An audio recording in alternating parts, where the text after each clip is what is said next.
네, 오늘은 청취자 조원기 씨가 해외 ETF에 투자를 하고 있는데 이게 투자하는 동안 원화 가치가 떨어지면 내가 투자한 ETF 가격이 오르더라도 내가 손해를 보는 겁니까? 이런 질문을 보내오셨습니다. 이미 투자를 하고 계신데 이 질문을 뒤늦게 보내셨네요. 환해지에 관한 질문인데 해외에 뭔가에 투자한다는 건 지금 살고 있는 아파트를 처분하고 잠깐 저 나라에 이민 가서 돈 좀 벌고 와야 되겠다 하고 그 나라로 잠시 떠나는 거하고 똑같습니다. 그런데 그 나라에서 돈을 많이 벌었더라도 그동안 우리나라 아파트 가격이 훨씬 더 많이 올라서 외국에서 벌어온 돈 다 쏟아부어도 떠날 때 갖고 있던 그 아파트 다시 못 사는 경우도 생길 수 있겠죠. 해외 투자를 했는데 그 기간 동안 그 나라 돈 가치보다 우리나라 원화 가치가 더 많이 오르면 아유 그냥 한국에 있을 걸 하는 그런 상황이 벌어집니다.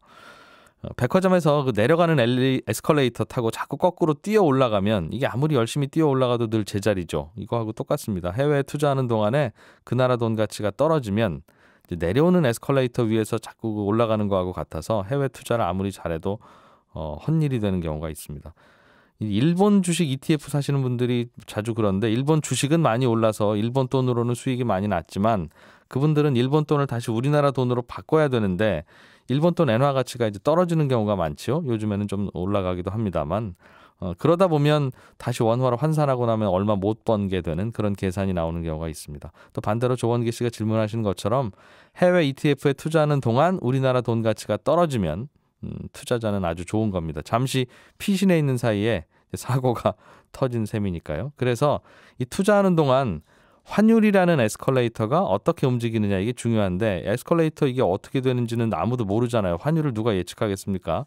그래서 아예 그 환율 변화는 딱 묶어두자. 에스컬레이터 스위치는 끄자 하는 걸 그걸 환해지라고 하는데 우리나라에서 파는 해외 ETF는 대부분이 환해지는 안 돼 있습니다. 그러니까 우리나라 삼성전자 주식에 투자했다 그러면 사실은 딱 한 가지만 기도하면 되잖아요.